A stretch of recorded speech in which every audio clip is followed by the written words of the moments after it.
Alors, j'ai des papiers ici avec... Les ballons. Qui ont eu un souci avec leur vote.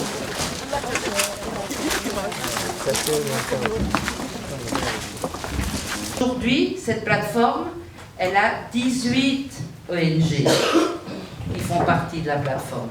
Et donc, bien souvent, les personnes qui sont là aujourd'hui sont des partenaires de faire des activités qui soient bénéfiques, ou en tout cas qui rapportent quelque chose en compétences, en échange et en capitalisation. L'idée de cet atelier, c'est de enfin mettre en avant la question du genre et la question de l'émancipation des femmes rurales africaines et de voir comment, en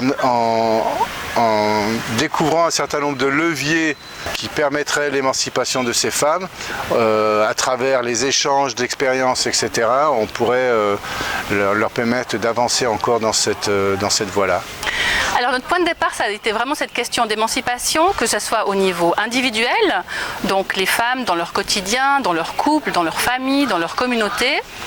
Ensuite, on voulait aborder la question plutôt collective de l'émancipation, c'est-à-dire la mise en réseau, le travail des réseaux, les réseaux entre eux, donc tout cet aspect d'émancipation des réseaux pour une action collective. Le troisième niveau, c'était plus un niveau politique, avec des réseaux entre eux, des organisations entre elles qui travaillent au plaidoyer, donc qui portent un plaidoyer en faveur de la souveraineté alimentaire et puis de l'agroécologie.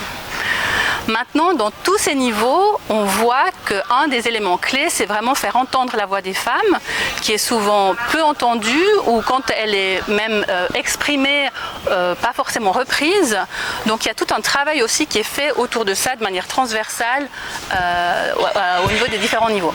Aujourd'hui, on a travaillé bien en avant sur certaines thématiques qui permettraient, qui deviennent des leviers de changement pour l'émancipation des femmes, à savoir le réseau, la formation et le plaidoyer, dont je suis binôme avec Christophe.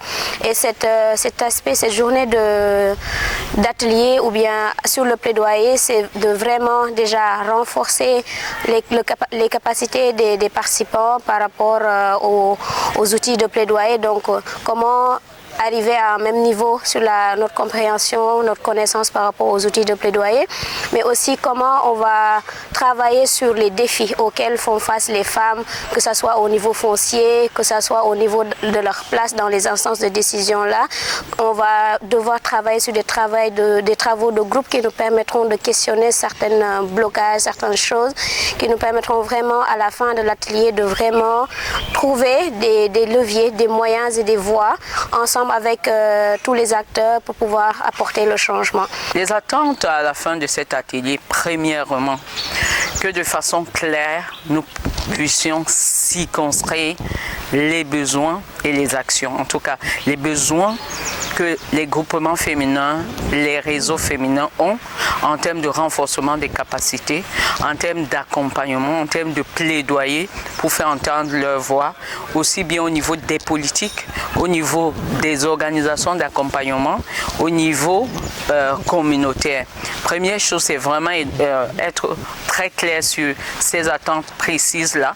Deuxièmement, que le partage d'expérience et de savoir permette de répondre déjà à certaines de ces attentes, et enfin que nous puissions conjuguer nos efforts pour atteindre les engagements que nous prendrons au sortir en termes de comment est-ce qu'on met en pratique tous les acquis de la capitalisation de l'atelier, et qu'on puisse fédérer davantage avec des réseaux supranationaux pour faire davantage entendre des voix et bien entendu offrir plus d'opportunités aux femmes et aux filles.